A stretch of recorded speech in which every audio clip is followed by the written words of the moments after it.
हाथ उठा के किसान मजदूर जिंदाबाद, जिंदाबाद, लीलाधर राजपूत जी। लीलाधर राजपूत जी मध्य प्रदेश तो समय आगे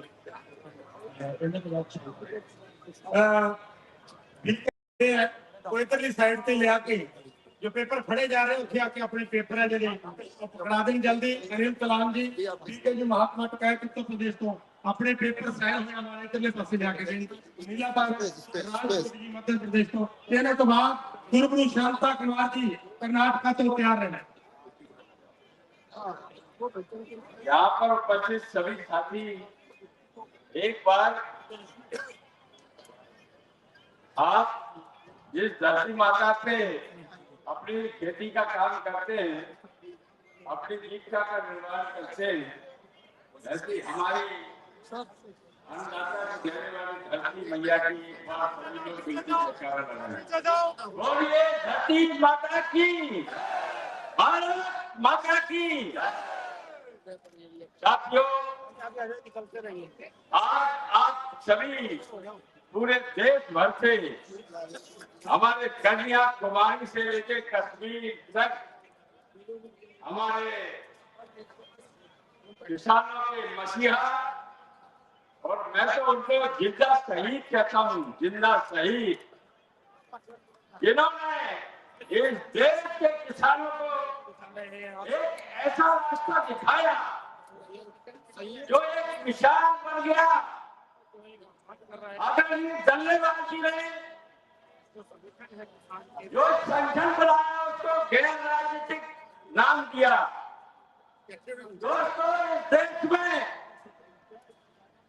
ये भी मानसिकता के लोग जो गैर राजनीतिक विचारधारा के साथ किसान संगठन के प्रेशर गुट में काम करेगा, ये सरकारों को अपनी नीतियां बदलने के लिए इसी रास्ते से मजबूर होना पड़ेगा।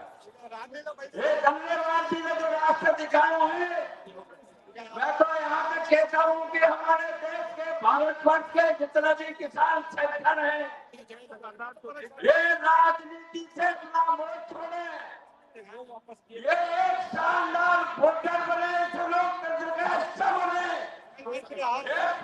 संविधान की रक्षा करने के लिए आगे आए।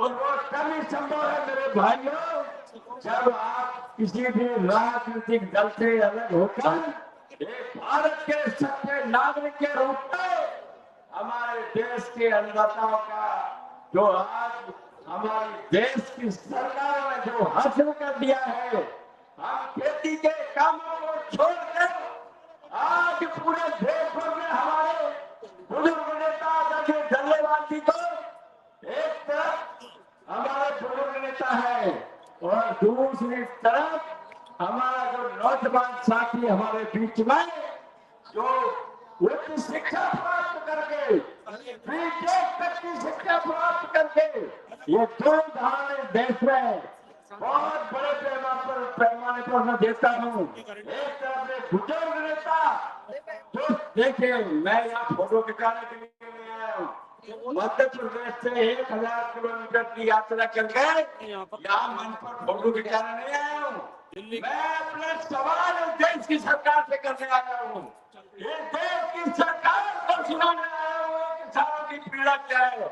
इसलिए आपसे निवेदन करता हूँ संचालक महोदय, मैं जानता हूँ यहाँ वक्ता बहुत है, लेकिन ये मंच जो है, ये मंच विचारधारा का मंच है।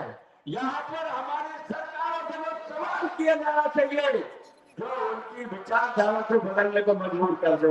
मेरे दोस्तों, आज हमारे देश में जो वर्तमान सरकार चल रही है, इस सरकार को लगातार 11-12 वर्ष हो गए हैं, लेकिन इन 11-12 वर्षों में इन्होंने किसानों की आर्थिक स्थिति को कमजोर करने का काम किया है। ऐसी ऐसी नीतियां देश में बनाई जा रही है, हर रोज, हर 8 दिन में, हर 15 दिन में, हर 1 महीने में नीतियां बदलती है और उन नीतियों का परिणाम होता है किसानों की आर्थिक दशा को कमजोर करना। ताकि इनकी नजर जो है, ये हमको लगता है तरह तरह के कानून बनाते हैं, ये तरह तरह की डील करते हैं। हमारे माननीय प्रधानमंत्री कहते हैं कि मैं ये देश नहीं बिकने दूंगा, ये देश नहीं झुकने दूंगा। लेकिन हसर होता है, ये हमने शुरू से देखा है हमारे प्रधानमंत्री जी को, जो भी इन्होंने अपने मन से बोला और एक काम जमीन पर ठीक उसके विपरीत में किया।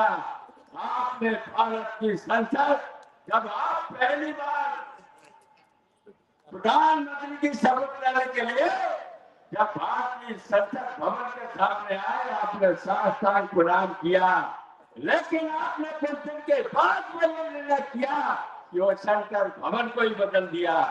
आपने हमारे मध्य प्रदेश में जब माननीय मोदी जी की सरकार हुआ करती थी, इनकी शिवराज सिंह चौहान की, इन्होंने बोनस वहां दिया जाता था हमारे किसानों को।